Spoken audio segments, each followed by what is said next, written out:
Perkenalkan, nama saya Angelita Lao. Pada saat ini saya akan menjelaskan tentang sejarah mikroorganisme. Mikrobiologi asalnya dari bahasa Yunani, yaitu kata mikros artinya kecil, bios artinya hidup, dan logos artinya ilmu. Jadi dapat disimpulkan bahwa mikrobiologi adalah ilmu yang mempelajari mengenai makhluk hidup berukuran kecil yang tidak bisa dilihat secara kasat mata biasa, namun membutuhkan suatu benda untuk bisa melihatnya yang kita kenal sebagai mikroskop.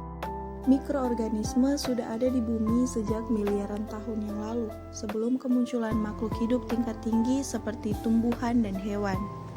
Meskipun mikroorganisme menjadi bagian yang tak kasat mata karena berukuran sangat kecil, mereka secara kolektif berperan penting dalam menyusun biomasa bumi. Mereka mempunyai banyak manfaat dari reaksi kimiawi yang dihasilkan untuk memenuhi kebutuhan makhluk hidup lainnya. Sejarah perkembangan mikrobiologi ini sebelum ilmu pengetahuan dibedakan menjadi 4 periode. Periode pertama mulai dari terbukanya rahasia dunia tentang mikroorganisme melewati pengamatan yang dilakukan oleh Leeuwenhoek di tahun 1675. Hal ini memicu rasa keingintahuan di sejumlah kalangan para ilmuwan tentang asal mula sebuah kehidupan.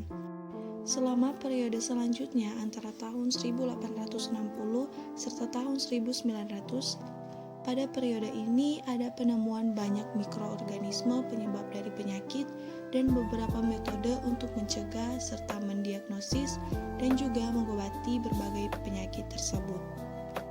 Periode tahun terakhir 1910-an sampai sekarang banyak ditandai dengan dipergunakannya metode banyak serta peralatan mutakhir, misalnya seperti mikroskop, elektron, dan juga komputer. Sekitar 300 tahun lalu, mikrobiologi mulai muncul dan dipelajari, mulai dari beberapa ilmuwan dengan melakukan beragam eksperimen guna mengenal keberadaan dari mikroba. Berikut beberapa para ilmuwan tersebut. Pertama, Antony van Leeuwenhoek tahun 1632 sampai 1723. Antony membuat mikroskop berlensa yang kualitasnya cukup baik. Menumpuknya dengan lebih banyak lensa menjadikan ia dapat mengamati mikroorganisme pada air hujan yang tergenang dan air jambangan bunga serta air laut dan suatu bahan pengorekan gigi. Yang berikut Louis Pasteur tahun 1822 sampai 1895. Louis mempelajari sebab dari fermentasi rasa asam pada sejumlah jenis anggur tersebut adalah mikroorganisme. Hasil penelitiannya meyakinkan bahwa kehidupan baru tidak disebabkan dari benda mati. Teorinya adalah seluruh kehidupan asalnya dari telur dan seluruh telur asalnya dari sesuatu hidup. Yang berikut Aristoteles.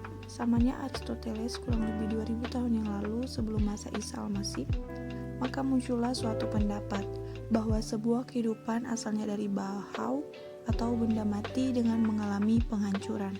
Teori ini dikenal dengan teori generatio spontanea, artinya bahwa makhluk hidup itu terjadi dengan spontan. Yang berikut Francisco Redi. Ia melaksanakan sebuah penelitian dengan pencobaan meletakkan daging yang dipanaskan pada suatu wadah yang tertutup dan wadah lainnya tidak. Nah, pada daging tertutup tidak ada belatung, sementara wadah lain yang tidak ditutup muncul belatung. Maka kesimpulan dari penelitian Francisco bahwa ulat dalam daging busuk ialah larva dari telur lalat, tidak dari generatio. Yang berikut John Needham. Ia berpendapat melalui eksperimennya dengan teori abiogenesis. Kesimpulan dalam penelitiannya ialah jasad atau mikroorganisme terjadi dengan spontan pada daging. Yang berikut Lazarus Palancy. Teori menurutnya ini menentang pada teorinya John Needham. Menurutnya, tidak mungkin botol yang tidak terdapat oksigen masuk tersebut di dalamnya ada mikroorganisme.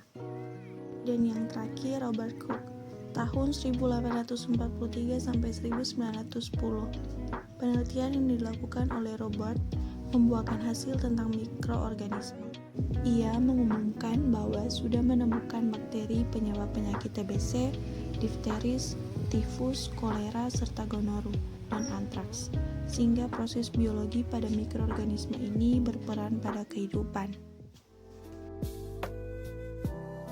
Sekian dari pembahasan saya pada saat ini. Jangan lupa like, comment, and share.